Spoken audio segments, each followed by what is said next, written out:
everyone. Welcome back to another episode of Chanel in the City. I'm your host, Chanel Omari, and I have the most amazing guest today on my podcast, the Countess. She doesn't need an introduction. Countess Luann De Lesseps from the Real Housewives of New York City, the cabaret star. She is a music singer. She's everything. And we're going to talk about Housewives today. We're going to talk about her skincare line, which is phenomenal. Everybody's talking about it. They can't get enough about it.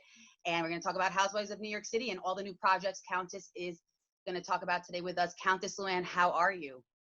Hi, Chanel. I'm good. I'm doing really well. Good to see you. Good to see you. Thank you so much for doing this. What I love about you, Countess, is you never forget the little Call people. me Luann. Luann, yes, you're right. Luann, I know, you're right. Call me Lou.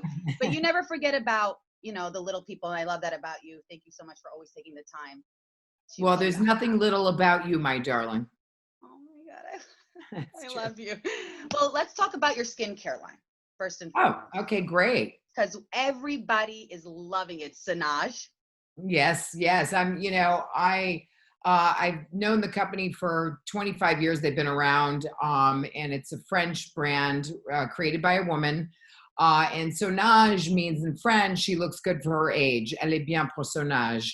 So when they came to me and asked to do a partnership, I was thrilled because I know the brand. I've used the brand. I'm a big fan. All their products are botanical and cruelty-free, made it right in Los Angeles, and it's a woman-owned brand. So I was very happy to work with them to create a Lose Survival Kit, which are my favorite products, my go-to products. And people are really loving them. I mean, look, the brand has been in spas and used by anestheticians. So I wanted to bring it to the mass market and put together my skincare routine because people are always asking me about my skincare. And so I'm very lucky to work with such a great brand. I love that. And talking about women empowerment, you are big on women empowerment. Talk to us about why it's so important in the industry and just empowering other women and in general, whether they're young, whether they're, whether they have no resources. You're very big on that. You're also helping incarcerated women throughout the series of Housewives of New York. That's a big deal to you. Well, listen, I feel like, women are powerful and, they need to know their own power. And, I've been through a lot over the last couple of years and throughout my life. I didn't come from a charmed, background, which many people might think because of my title, that of course, I've been married for 17 years and people are always questioning that. So I say to people, just think of it as my hashtag. It's a part of who I am, will always be a part of who I am. So, I feel like women, are especially hard on themselves, and I don't feel they pat themselves enough on the back.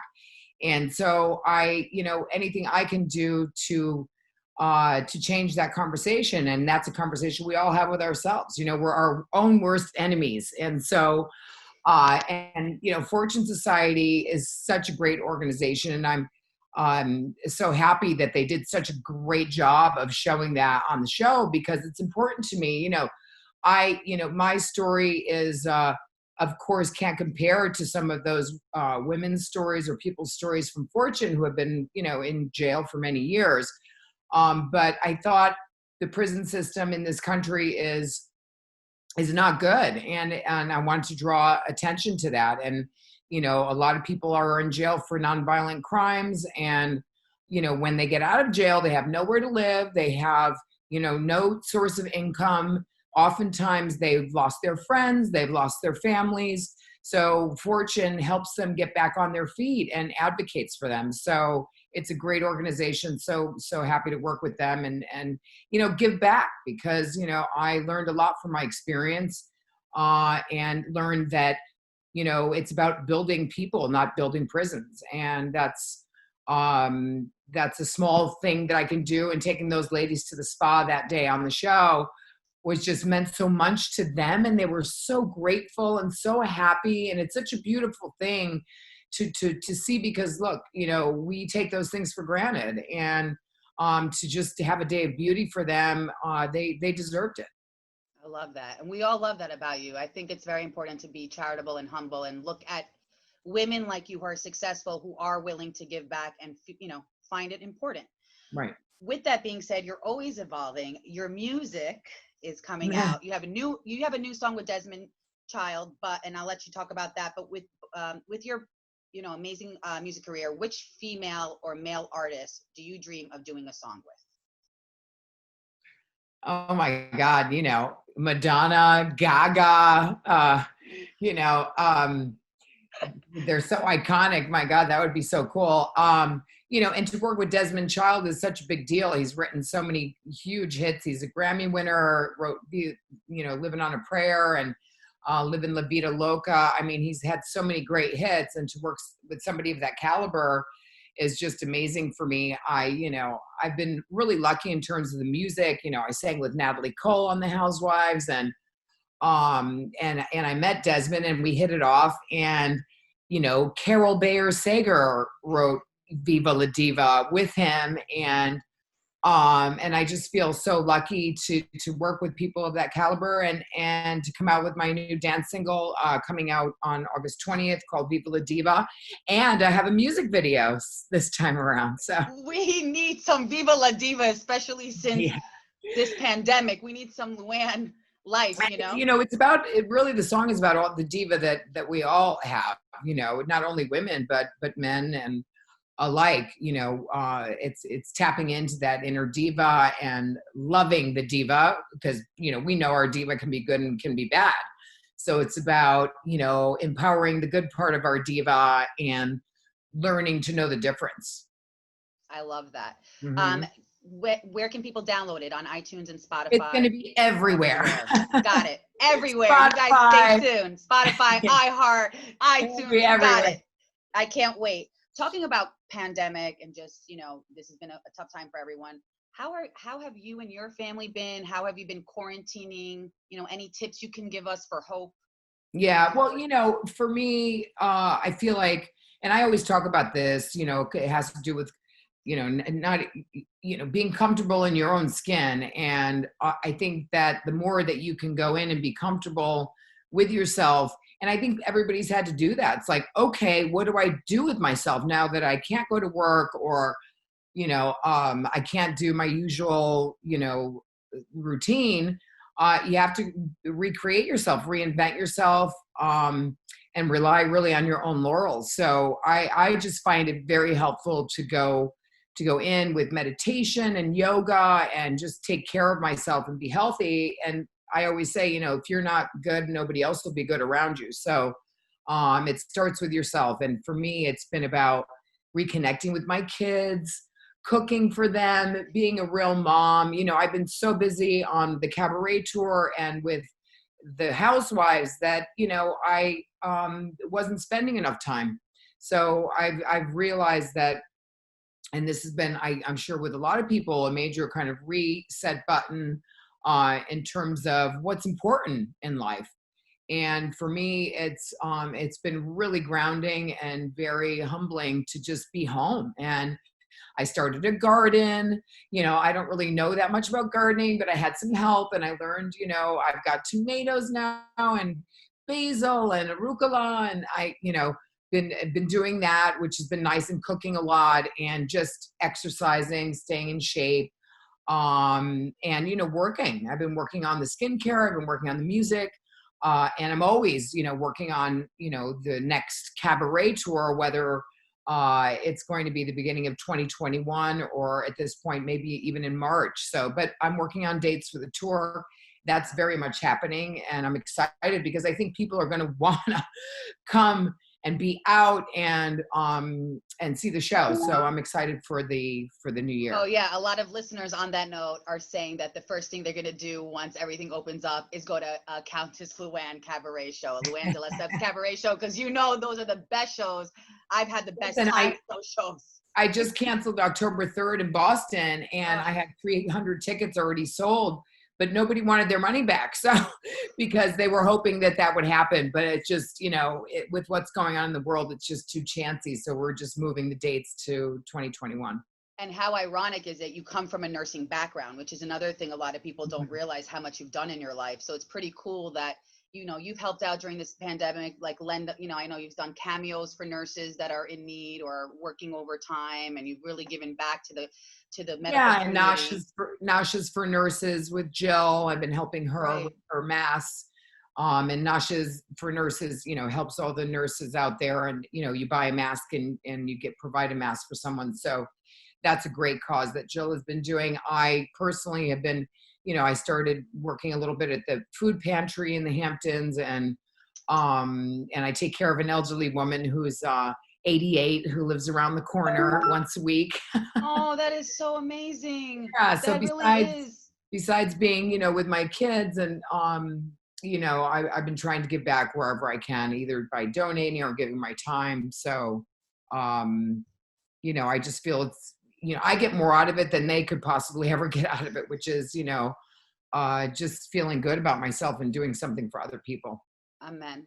Let's switch gears a little bit. Housewives of New York City. Everybody cannot stop talking about it. It's given us life for 12 years, but now, especially during the pandemic, I mean, the eyes are glued to the television. We have a lot to talk about. Let's start with your story, though. I know that this season you did give Sonia a helping hand, by having her be part of your cabaret. And in the recent episode, she talked about, payment for her part of the show, which you pay everyone all the time. You had mentioned that you always are in time.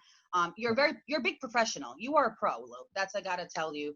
Well, yeah, I mean, Talk to us about that. Yeah, talk to us about that whole thing. the show is a big deal. I mean, it's a Live Nation tour. It's not just, thrown together or whatever. I have, Billy Stritch is my musical director who has been with Liza for many years. I have a whole team of people that I pay and go on the road with. So, when I first started the show, I wasn't really making a lot of money, and I had a lot of talent. So my director was booking talent, and I wanted to include Sonia, but listen, I'm not going to pay Sonia more to come up on stage and her dress fall off and not pay, Lance Bass. I mean, listen, I've had major stars in my show, from Rachel Dratch to Laura Benanti, Tony Yazbek, Tony winners, so that Sonia is demanding more is, I find, it's just insane. Right. Yeah. That's why I thought it was just, I think it was comical to everybody else that, because you're very big on equality. So I do agree with you on, you can't pay one person less. And no, and Broadway is favored nation. So, that's just the way it works. And unfortunately, I wasn't really in the right state of mind to reiterate that in the Berkshires, because they were all attacking me as usual on my cabaret. That really upset me. Can we talk about that scene? It really, okay, I know people think I'm biased because we're good friends, but it really upset me, even if it was an outsider. A lot of people were telling me it's really upsetting me to see, how is Luann handling this? She's so strong. If it were me, I would kind of break down if everyone's constantly attacking me for my success and not celebrating it. That's right. You're human. You're human. You're a superwoman in a lot of our eyes, but you're also human. I'm sure that had to affect you, right? Talk to us. Sure. Well, I was upset about that because, Dorinda had no skin in the game, and she chose to come after me, because poor Sonia can't defend herself. I mean, Sonia is just fine, and we have our relationship, and Dorinda really didn't need to get involved. So, and when she did, and then said all those hurtful things to me, I was like, I'm out of here. I mean, I don't feel welcome. So I chose to go to a hotel. How do you do that? How do you choose not to fight back and walk away? How do you become the bigger person? It's so amazing to me. Well, because first of all, everybody had way too much to drink, and it wasn't the time to talk about it. Right. So you were being logical. When it's that situation, I just removed myself, and I think that was the best thing I could have done. Do you think the other cast members are jealous of your success? Because you have had a lot of success, like a Bethenny Frankel, you're your own niche, your own empire. Do you think they're a little jealous, or it just has to do with kind of the wrong place, the wrong time? I don't know. It just seems to me that all arrows point to that, but who am I to say? But it's historically been happening since the beginning of my cabaret and my success, which is you and your cabaret. It's like, well, yeah, I'm very, proud of the fact that, coming off of what I did come off of and getting through it and being able to rise onto the cabaret stage, I'm going to give myself kudos. If you don't want to, that's your problem. And, it says a lot about, them. But that's what I think we love about you, is that no matter if it's music or acting or cabaret, anything you put your mind to, you do pat yourself on the back. And I think that's self-love and self-care. And we all need to actually lead by example, because putting ourselves down isn't going to help the society evolve or grow. I'm not going race. to, yeah. And, it became, the show became a big success, and I'm not going to dumb it down. Right. You're going to be real. With that being said, who do you have the hardest time getting along with in the franchise or in New York City on your cast, and who do you get along with the best, and why? Listen, historically, Ramona's always been a challenge, and we seem to have a good relationship this season. And, I get along with Leah, who's new, and, who is a fresh face, I think, and a fresh perspective on life in New York. And, being a mom and being, being a businesswoman. And I just feel like she's vulnerable, and you can feel that. And I love authentic, I gravitate towards people that are authentic. And when, the bullshit, flag flies, I tend to, run. Which is why you've lasted so long, I think, because you. Well, yeah. I mean, it's a high wire act, and I always say that. It's like you're walking a tightrope, and you're afraid to look too far left and too far right because you might fall off. So, it's a difficult wire to stay on, especially when you're dealing with all those different women and personalities. So, but I seem to navigate pretty well this season. Me too. And I can't say the same for the rest, but most people will say that I've always seemed to manage these women and personalities quite well. And I just pray that it keeps going that way.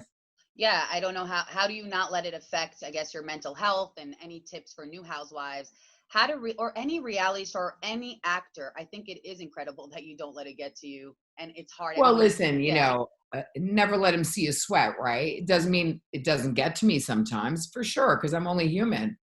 But I choose not to let them think that they get to me, because then it'd be game over. Exactly. On that note, you revealed on Watch What Happens Live to Andy in the recent weeks that you felt that you were in a good place to be able to drink again. What do you say to the internet trolls who say that you should remain sober and just have all these opinions? Oh, easy for them to say. Right? I know. I was told for 2 years, when I was going through probation, almost 2 years, that I could not drink, and otherwise I would go to jail. I mean, imagine having to live under that. That was not easy. So I'm at a point in my life where I feel like I'm back in control, and back in the driver's seat, and I'm in charge of my own life. So, people can say, listen, I haven't been drinking during the pandemic, and I'm so glad I haven't, because I think if I was drinking, I'd be drinking a lot. Right. So I really feel like I'm back in the driver's seat. I take it day by day. Like I said, I'm not drinking now. I don't want to label myself, because I feel like that just sets somebody up for failure, and I don't want to do that to myself. Right. That's the thing, is the labels, is that gets to me. It's if someone wants to have a drink here and there, it doesn't mean that they're falling off the wagon. Right. Why do you think, especially with mental health being the stigma and us trying to make it less taboo, why do you think these, like, haters, I call them, or internet trolls, why do you think they get to this dark place, like you said, when there's no reason to get there, right? Well, that's their problem. That's really part of their problem, Yeah. If they feel the need to judge people, one should really not judge. And I feel like people think that they know who I am from watching the show, but it's just a portion of who I am. So, and that a part of me is I don't, judge people. People can do what they want, and I'm no doctor. I'm no therapist. So, when issues come up about drinking on the show, believe me, I'm not the one who's going to point that out as what happened in, for example, in Mexico. I was merely the messenger that told Dorinda what Ramona said. And I got shot down, but it wasn't about me judging her drinking. It was really about Ramona judging her drinking. I'm not I'm not there to judge. I was only there to deliver the message, which Right.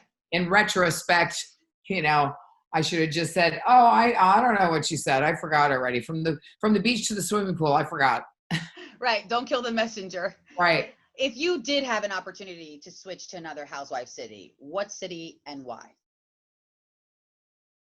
Well, I think I can relate mostly to Beverly Hills, and I know a lot of the girls, so that would make sense for me. Oh, I love that. That's a good one.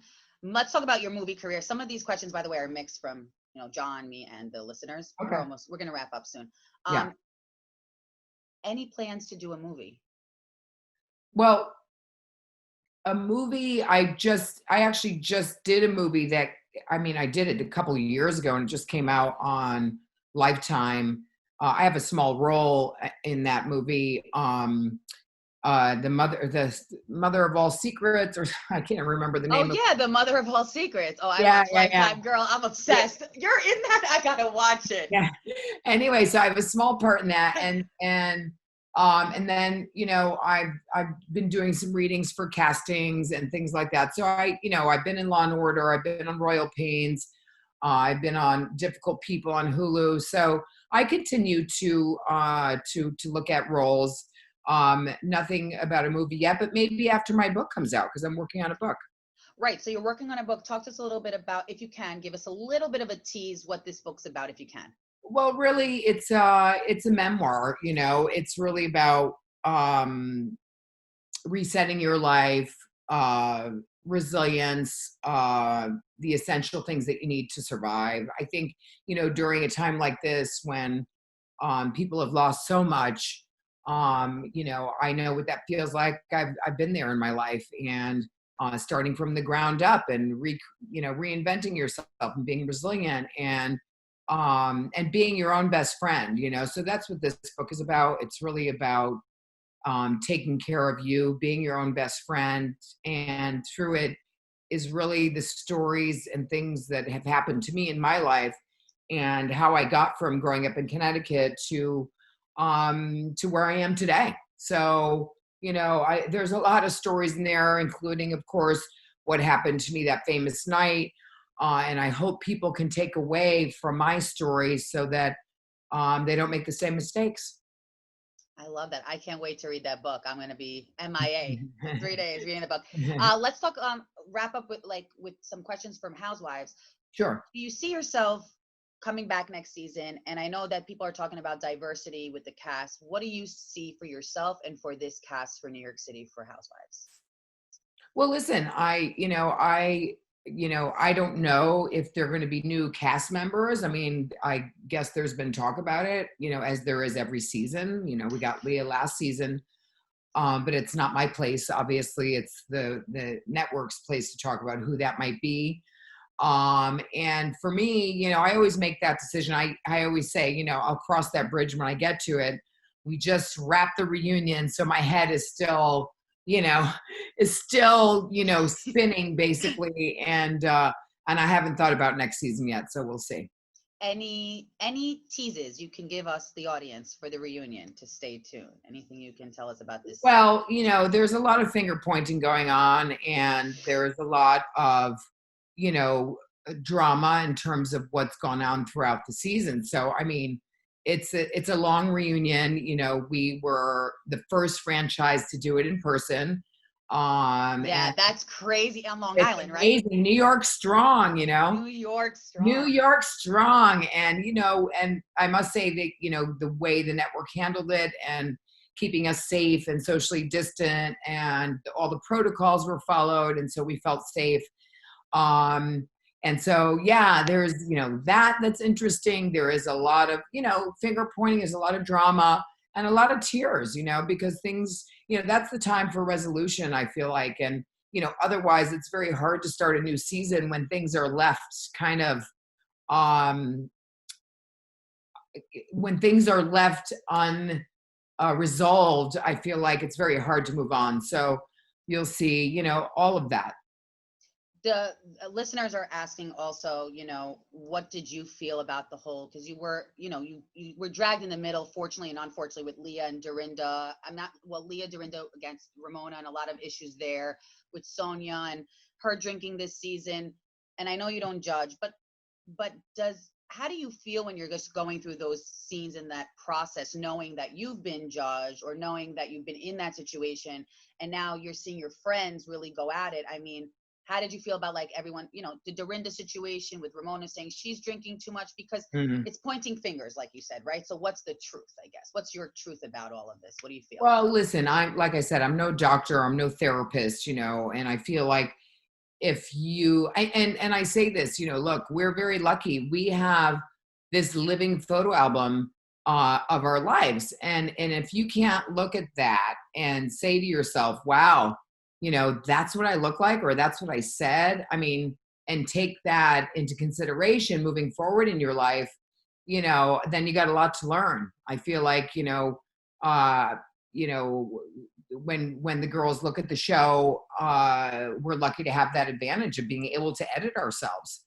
And so, my hope is that, looking back over the season, the women will say, oh my God, maybe I can change a couple of things.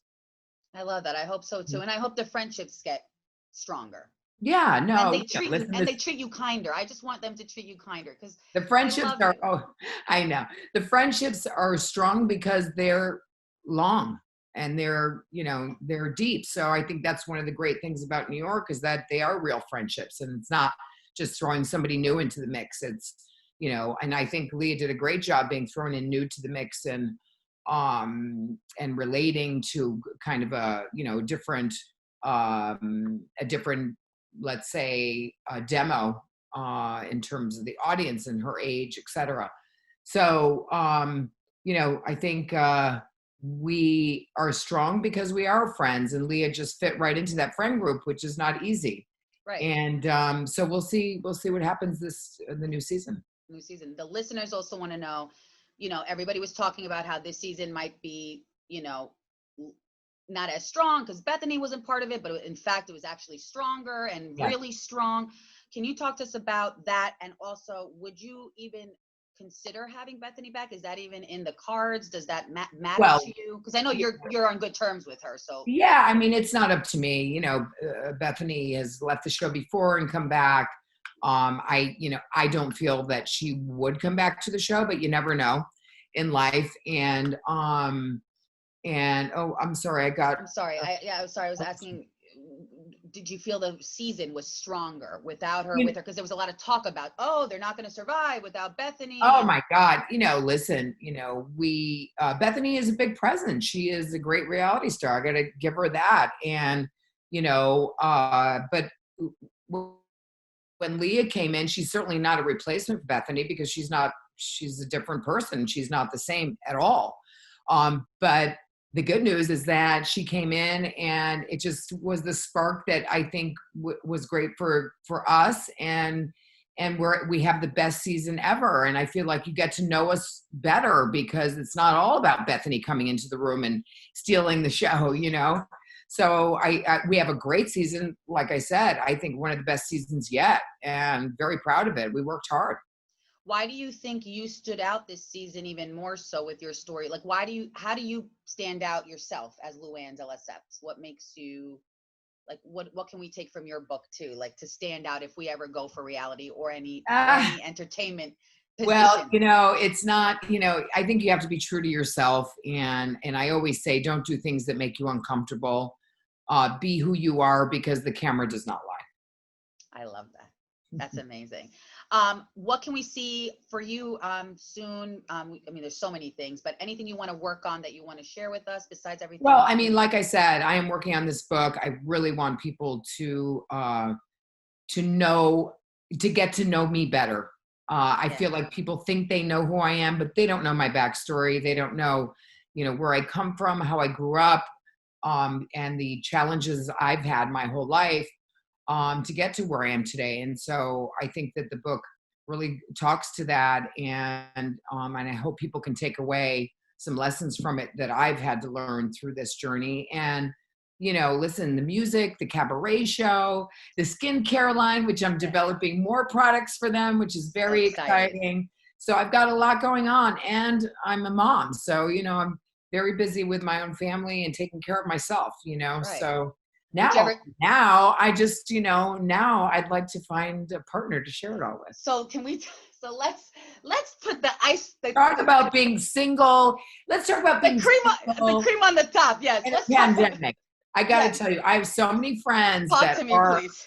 I have so many friends, mostly unhappily married or in a bad situation, a lot of them. And they're like, you're so lucky you're single during the pandemic. Because, and think about that, if you're not with the right person, or if you're unhappy to begin with and you got hit with this pandemic, I just feel like it's so tough. It's tough to be, it's tough to go through it on your own, but it's tough to go through it on your own in bad company is even worse. Right. And that's so interesting you say that, because everyone's saying how, like, on Instagram, people are making it seem like they're fine, but really the truth is they're probably at each other's throats with the pandemic, and you're getting to know someone, right? I think it's either a very bonding experience where people are getting even stronger, or it's, the divorce lawyers are making a lot of money. Right. I mean, speaking of dating, can you give us a little glimpse? Are you on dating apps? Are you talking to people? Do you think we can see a future, future husband? Partner? Well, forget label, but partner. Forget husband. I've already had to. Well, they say 3 times the charm, and I'm a hopeless romantic, so I am not opposed to getting married a 3rd time. But let's just start with a partner. Yeah. Can you give us some tips, single ladies out there, what we can do to attract the right guy and keep him? Because a lot of times we get ghosted. Recently I went on a date with a guy, and he was so into it, and then all of a sudden vanished, right? Not even, and I didn't even give him any booty, but still vanished. So any tips of what we can say, not say, or do to really attract the right guy in the right moment? Not be so we don't. Well, I think there's a lot to be said for dating, especially during the pandemic. It's not like it used to be. I feel like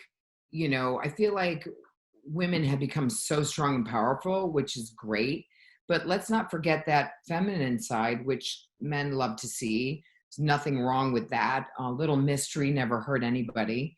And just being honest. I feel like people are so sketchy, especially with online dating. It's like, just be honest, man, and for me, that goes a long way. I mean, I think people are, afraid to show their true feelings. And I think being vulnerable, and I'll give you a good example.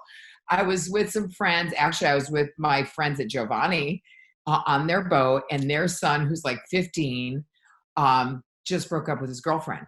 And I said, honey, if you want to have sympathy, tell everyone that the girl broke up with you. And it's funny because we go to I broke up with her. But listen, how much more love and affection would you get if you said, she broke up with me and I'm kind of sad about it?